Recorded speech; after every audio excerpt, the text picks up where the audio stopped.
அனைவருக்கும் வணக்கம். நாம இப்போ பாக்கியலட்சுமி சீரியலில் என்னெல்லாம் சுவாரஸ்யமான விஷயங்கள் நடக்குதுன்னு பார்க்கலாம் வாங்க. நம்ம கோபி ஃபீல் பண்ணி உட்காந்துட்டு இருக்கிறத பார்த்த நம்ம ஈஸ்வரி என்ன பண்ணுறாங்கன்னா, நேராக கோபியை பார்க்கறதுக்காக வராங்க. கோபி பார்க்க வர சமயத்தில் கிச்சனில் உட்காந்து நம்ம இனியா, பாக்கியா, ஜெனின்னு எல்லாரும் பேசிக்கிட்டு இருக்கிறத கேட்குறாங்க. ஏன்னா இவங்கெல்லாம் எவ்வளோ சொன்னாலும் சரி, இப்போ எல்லாருமே மாறி போய் இருக்காங்க, நம்ம எதுக்கு இவங்க கிட்ட பேசணும் அப்படின்னு சொல்லிட்டு நேராக மேலே போயிட்டு கோபி கிட்ட பேசுகிறாங்க.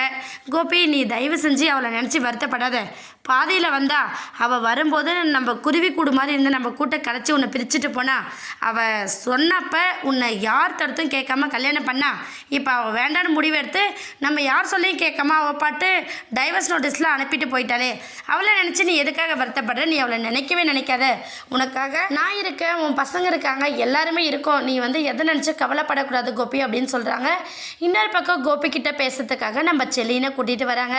செலியா, உன் அப்பாவுக்கு இப்போதைக்கு ஆறுதலாக இருக்கிறது நீ நானும் மட்டும்தான். அதனால் நீ உங்கள் அப்பா கிட்ட கொஞ்சம் பேசுன்னு சொல்கிறாங்க. நம்ம செலின் அப்பா, நீங்கள் இருக்கிற சுச்சுவேஷனில் நான் உங்களுக்கு என்ன சொல்கிறதுனே எனக்கு தெரியல, இருந்தாலும் கொஞ்சம் பார்த்து பத்திரமா இருங்கப்பா அப்படிங்கிற மாதிரி சொல்கிறாங்க. உடனே நம்ம கோபி செலியா, நான் இப்போ ஒரு மெச்சூர்டான லைஃப்பில் இருக்கிறேன்.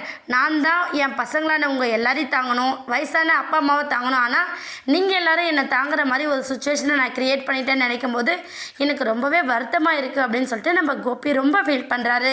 ஃபீல் பண்ணது மட்டும் இல்லாமல், சரி அம்மா நீங்கள் ஒன்றும் கவலைப்படாதீங்க, நீங்கள் போங்க, நான் கொஞ்சம் வெளியில் போயிட்டு வரேன், எனக்கு கொஞ்சம் வேலை இருக்குது அப்படின்னு சொல்லிட்டு நம்ம ராதிகாவை பார்க்கறதுக்காக கிளம்புறாங்க. டைவர்ஸ் நோட்டீஸை கையிலே எடுத்துக்கிட்டு போயிட்டு ராதிகாவோட வீட்டில் காலிங் பெல்லாம் அடித்து பார்க்குறாங்க. யாருமே வெளியில் வரதில்லை. அந்த டைமில் அந்த வீட்டு பக்கமாக இருந்தவங்க சார், அவங்க எல்லாருமே காலி பண்ணிட்டு போயிட்டாங்க, எங்கே போனாங்க என்னன்னாங்கன்னு எங்களுக்கு தெரியாது அப்படிங்கிறத சொல்கிறாங்க. அந்த சமயத்தில் கரெக்டாக நம்ம பாக்கியாவும் ராதிகாவும் பார்க்கறதுக்காக போகிறாங்க. போயிட்டு காலிங் பெல் அடிக்கலான்னு சொல்லிட்டு பார்க்குறாங்க. உடனே கோபி பாக்கியா, வேண்டாம், இவங்க யாருமே இங்கே இல்லை, எல்லோரும் வீட்டை காலி பண்ணிட்டு போயிட்டாங்களாம் அப்படின்னு சொல்கிறாங்க.